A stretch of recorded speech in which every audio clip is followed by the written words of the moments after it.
You're listening to Love, Guns and Freedom with Luca Zanna on United States.fm network.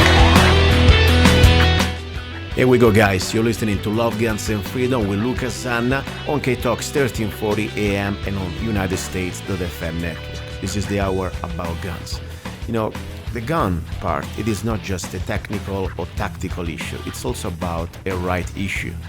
And the purpose of the show it is not just to share ideas or to put you in the right state of mind to get curious, to get some extra training that we all need, but also to understand really that our right, it is under attack every day, and to find solutions. You know, I'm just a little voice here, but I'll do everything I can to help out, to find solutions or to stop act of evil against gun owners and people in general. Now, I have a friend that I met a few years ago, and I'm really proud of him because he was the man that in Mojave County wanted to try to at least bring the opportunity for us, we the slaves, because after all, we are treated like slaves, to have a constitutional sheriff. And this guy, he tried to run as a sheriff against, at the time, Sheriff Tom Sheehan.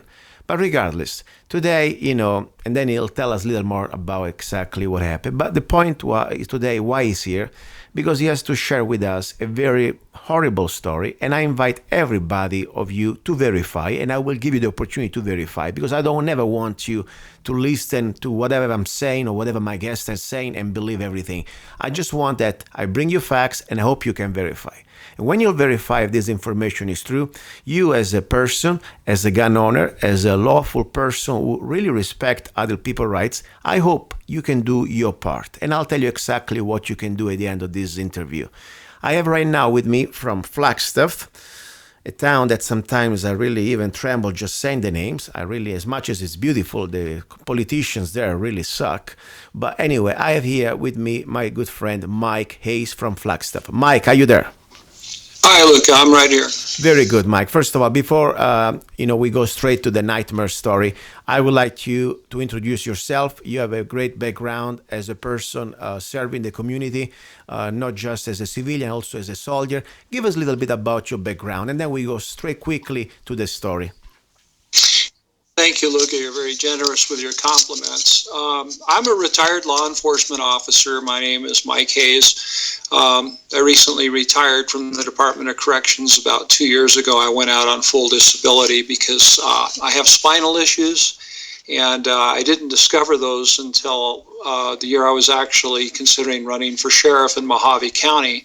And I was having nerve issues and back pain, and as the campaign progressed and got difficult, I had more and more difficulty. I ended up going to a neurologist, and they diagnosed degenerative spinal disease and advanced osteoarthritis. So Wow. I am handicapped today. I'm 100% disabled. Wow. Right there's my tag.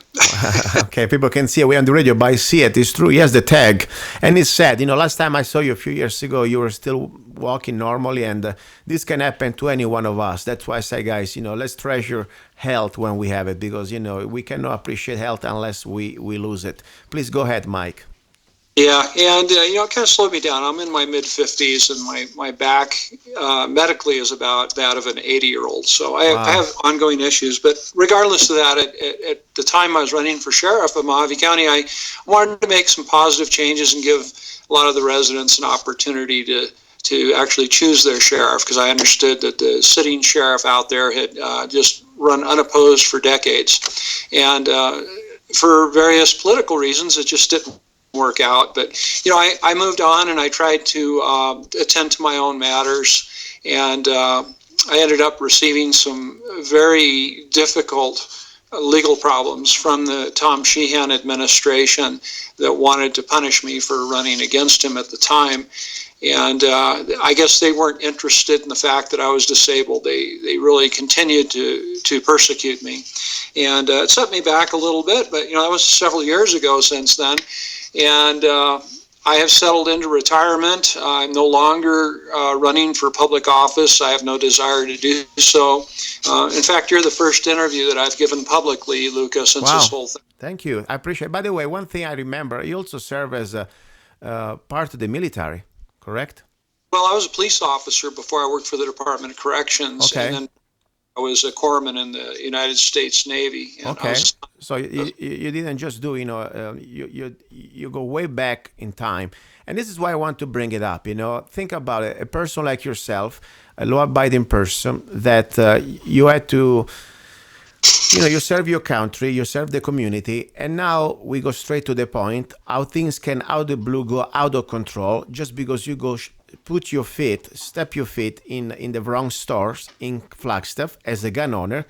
And things can get really nasty, very ugly, especially when there is no even, I tell you, for what you told me, it is almost insane. And you're lucky that you're alive right now. But let me exactly let you talk to the listeners. Tell about your story. What happened and when happened and where? Sure. I went to a place called Hagen Groceries in Flagstaff, and this is their logo, by the way. I'm holding it up for the camera. Yeah, we are on radio, but let me spell it. Hagen, it's Hagggen in Flagstaff. Okay. So what is like a specialty grocery store? Looks like a nice little store there, right? Well, they were a store that came out of, I believe, Oregon, and they bought out a lot of Albertson stores. We had an Albertson store at that location on Route 66 for years. My wife and I shopped there. It's at 1416 East Route 66. Okay. Higgins comes in and they bought out the store, and I guess they're having problems because they filed for bankruptcy now and they're leaving Flagstaff. Wow. But when I was there on the 21st the other day, I approached the store at the front, and I was carrying my 1911 45. It's the semi-automatic that I carry on my right side in a leather holster. And I'm a former law enforcement officer, so I usually carry concealed, and I do have a concealed weapons permit that is valid. And it was a very hot day, so I just didn't wear a jacket. And I went into the store, as I had many times when it was Albertsons. And I was in there for 45 minutes. I had surveyed the entrance, and there was no signs up saying no weapons are allowed. I always make certain that I'm in compliance. It's not worth an argument. Yeah, exactly. Yeah, you're right. Go ahead, please.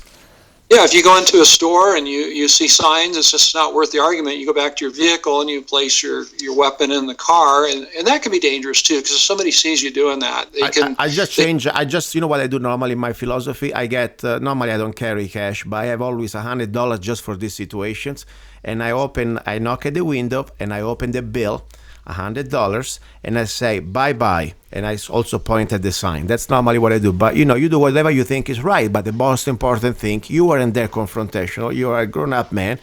You're a person who served this country. You are part of the law enforcement peace officers community, so you know the laws. And more important, you got back pain. Okay, you don't want problems. You want to just there shop your food and get out. So what happened exactly? You were there, and what did happen? Well, I walked up to and it was the first time I had ever been there, as it said Hagen's, but I'd been there many times when it was Albertsons, and they did not have issues. They didn't have signs, and this new store didn't have signs up either. So I went in and I was shopping around for about 45 minutes, and while I was there, a uniformed security guard came up to me towards the end of that 45-minute period, and he says, the manager wanted you to leave the store with your weapon. And I said, excuse me? And he said that the manager was over there and saw my weapon and wanted me to take it out of the store. And I asked him why. And he says, well, they're very serious about that. And I said, may I speak with them? And he said, absolutely. So he introduced me to the manager.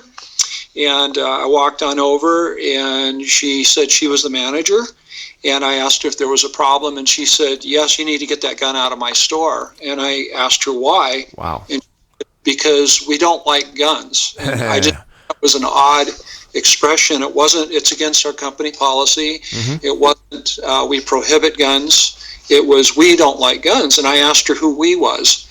And I told her that when I entered the store, I checked the front signage, and there was no signs that prohibit weapons. And I asked her by chance, was there a small one that I missed or something? And she says, no, but you just can't have a gun in here. And I asked her if there was a company policy for Hagen that prohibits weapons in her store, and she was not familiar with the company policy and couldn't tell me. And then I said, well, I'm disabled, and I had to walk all the way from the parking lot, and it's a lot of work for me to go back to take my weapon back there. And she goes, well, if you would do that, that would be fine. And I said, well, actually, I'm not required to do so. I said, I have certain rights. I said, we have the Second Amendment of the Constitution, and we have the Arizona constitutional carry law, and you don't have a sign prohibiting it. Are you telling me that I'm not welcome in here as a customer? Are you telling me that I'm trespassing? She said, no, just get your gun out of here. So I tried to explain to her that, she was ignorant of gun laws, and also she was insulting me as a customer, and she put her hand up to my face like this. Wow. And told me, I'm not having any of this. And she started... Did she touch you? Excuse me, did she touch you physically? Do you have a physical contact with this? No, more of it like when just talk to the hand, she just put that up, and she said she didn't want to hear anymore, just get the gun out. I don't want to be touched by a woman like that, would be for me me neither. She came close to touching me. Wow. And I attempted to educate her on the constitutional laws and let her know that she was causing me basically a big interruption to have to go back to my car as a handicapped person. And I walk with a cane most of the time, and I'm in a lot of pain, so I didn't understand the inconvenience. And then she told me in a loud voice to get my gun out of here. And I was trying to talk to her when the other clerk started sounding in as well, and it got so loud I could barely hear any talking at all. Wow. At this point, several other clerks were yelling at me, and I couldn't hear anything. And I said, well, I'm leaving, and I think you violated my rights today. And I said, you'll probably hear from an attorney. And they were screaming at me when I left. Wow. So I went out of the store, and I went out to my truck, and my wife was still shopping inside. So I tried to call her on her cell phone, and unfortunately, she had left it at home, and my son answered it. Yeah. So while I was waiting for her, I was thinking, what should I do next? And I thought, well, my rights have been violated. And I've responded to calls when I was a police officer when people felt their rights were violated. And I just called the Flagstaff Police Department, and I asked them, would you be willing to come out and take over?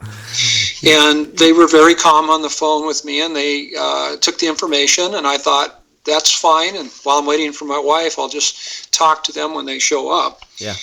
The problem was when the police arrived, there were about 4 patrol cars, and they arrived in tactical formations. Oh, my gosh. Several officers approached me. Other ones took different positions as if they were going to draw guns on me. And I didn't see anybody literally draw a gun on me, but I saw hands on holsters, and they were ready to shoot.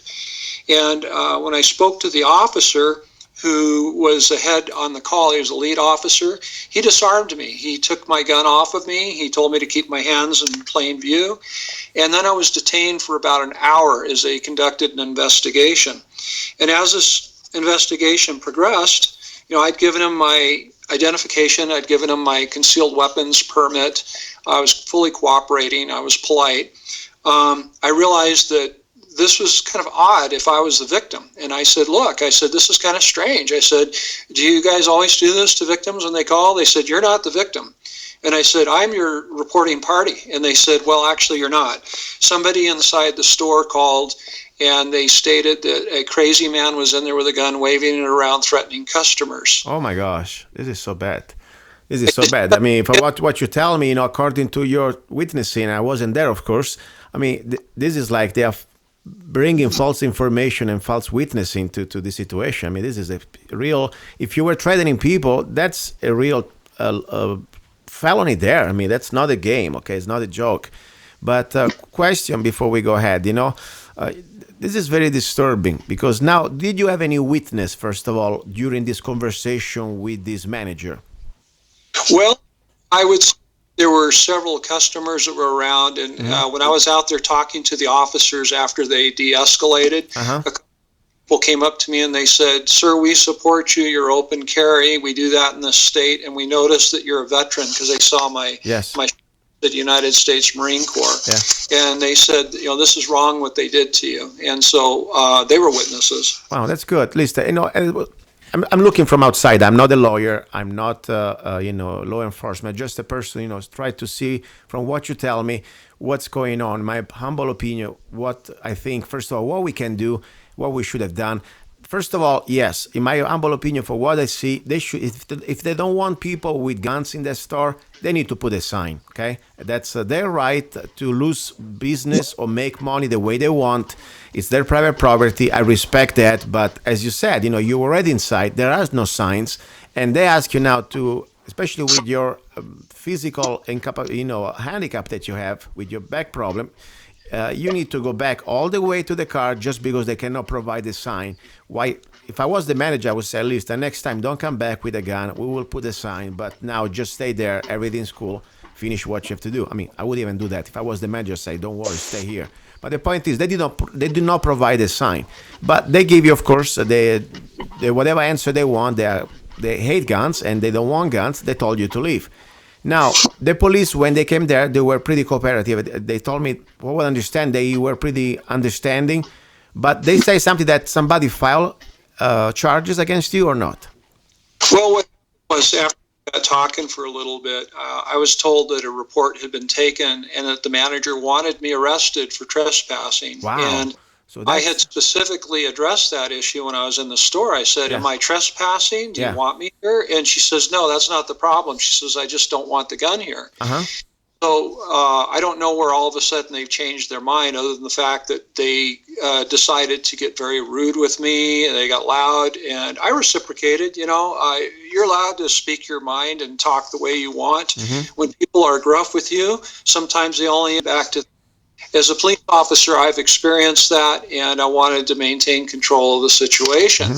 I wasn't going to have some left-wing liberal lecture me about her ignorance of the law. So they told me that they wanted to press charges. I said, so are you going to arrest me? I said, on what charge? And they said, no, through speaking with you and your demeanor, we believe that there's some inconsistent statements that were given by the store. We have to take a report, but it's going to go to the local district attorney. And they decision as to whether they're going to press charges. And I said, what kind of charges? And they said either disturbing the peace or either disturbing the peace or trespassing. I'm sorry? Or trespassing, right? I mean, criminal trespassing. And I said, well, neither of those things took place. I said they would need signs for me to have even done any of this. And they did not tell me I had to leave. They told me I had to take the gun out. And I was in process of doing that when I left. So I don't see how they could come to this conclusion. And they said, well, sometimes stories change. And I said, of course they do. I said, particularly when people make things up. Yeah. So let me tell you something. First of all, I would like to say something to my listeners, to our listeners. I just bring you now, of course, one side of the story. And I don't ask you to believe anything I'm saying or Mike Hayes is saying. But I would like to use your brain. And maybe it's time to call and ask the other side of the story to these Hagen stores. Because even just asking questions, when people... in my opinion, from what they see from your side and what I can believe, I think that at least they deserve a phone call to ask, am I allowed to carry a gun in your store? Yes or not? And the point is, that's not anything political. That's not anything about taking side with anybody. But that's showing that we, as the gun owners, we can still ask questions and we can still decide how we use our dollars. So I would like to invite everybody to call Hagens, Haggeens, in Flagstaff. And I have the phone number, 928-773-1834. 928-773-1834. And you don't even need to bring up now my case in this situation. Just ask, am I allowed to exercise my Second Amendment for self-defense forget about self-defense. I'm allowed to exercise my Second Amendment in your store. And according to what they say, you can give them the answer that they deserve.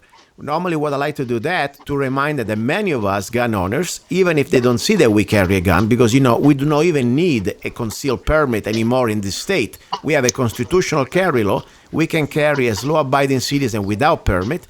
So I would let them know that if I'm not allowed to carry a gun in their store, I'm not going to sit down like a sitting duck in their store. And for sure, the last thing I will do is spend even one dime in their store.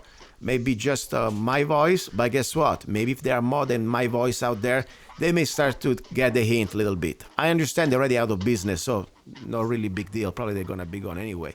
But I think it's important we show that my case is not alone, is not the only gun owner in the area who likes to spend his money in that shop. So I would like to ask, please, every listener, start to call and start to ask if that store allows or not to carry a gun. If they say no, you say what you want. Number two, if you want to go a little deeper, why not? You can say, I listened to the show, Love, Guns, and Freedom. I heard my case witnessing at least this side of the story, and I would like to speak with the manager. Do you have the name of the manager, Mike? I believe it was Sally. Sally. Anyway, a manager who interacted with Mr. Mike Hayes, the gun-toting guy that supposedly you had to call the police because it was so dangerous to your store. So, and when you got there on the phone, Sally, normally the manager is their job to be on the phone. Be polite, but be straight. What are you doing? What are you doing? Serious moron. Why are you pressing charges against this person? But by the way, he's a disabled veteran that all he was trying to do was trying to shop and spend these dollars at your stupid shop. And why are you trying to be so mean and so mentally unstable that you're afraid of a gun when the guy is there? You know that also. But regardless, why do you have to call the cops and create all the drama? The guy was leaving.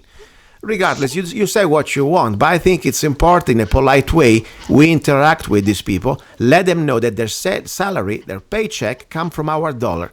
We may not vote with them at political level because that's a private business, but I really believe that with our dollar we can still have a big influence. But I'm not surprised, Mike. The city of Flagstaff, beside few exceptions, I'm sure there are good cops out there that they understand the Arizona Constitution and the Bill of Rights. Unfortunately, the city council is a pack of rats, and they're all completely, for me, they belong to some, Chinese Bolshevik revolution movie. I mean, I give you a name, okay? There is one of the city council, her name is Eva Putsova, okay, the declared socialist, who she wants to do gun legislation, gun restriction laws in Flagstaff. Even she wants to completely challenge the preemptive state laws that we have in the state of Arizona. So technically, the city council of Flagstaff cannot rewrite gun laws in the city, but she's able. She said that she was willing to challenge that. So I'm not surprised that shops and people around there, they are kind of, not everybody, but it's kind of a strange environment. What do you think? Do you feel the do you live in the city or outside the city of Flagstaff? Where do you live? Well, I live in the county, and I don't vote in the city elections, okay. But that does concern me because we have NAU right here, Northern Arizona University, yeah. And a lot of university types today that are very Marxist, and they believe in weapons confiscation. Yeah. They believe in socialism, and we need to speak out on these issues because this is definitely one of them. I agree, and this is exactly the way these worms get inside our system and start to destroy it. Even the state of Arizona, that we are the number one state when it comes down to gun laws. Look what they're doing in the city of Flagstaff, and look how they're changing if every business, they try to do this crap, for example, a National Bank here in Mojave County, they try to do a Staples, they try to do it, for example, another bank, the Mojave State Bank a few years ago, but enough good people. And I don't want to take credit, but at least I was one of them, okay? We went there, we tried to communicate with the manager, we tried to communicate with the vice president, for example, the Mojave State Bank, and in few days or few weeks, things that were back to normal. Their gun sign, the gun-free zone sign was gone. But it was a struggle, because if anybody didn't want to get involved, we would have now, for example, many of these businesses that you cannot allow anymore to have a gun. And even if you live in the state of Arizona, you realize that private business, they're going to cut you off anyway. So we got to get involved. I'm saying again, listeners, this is serious. I'm not saying to believe anything I'm saying or what my case is saying, but at least call Hagens 928-773-1834. I beg you, make a phone call, ask for the manager, be polite, but be straight. Ask why we are not allowed to carry a gun there.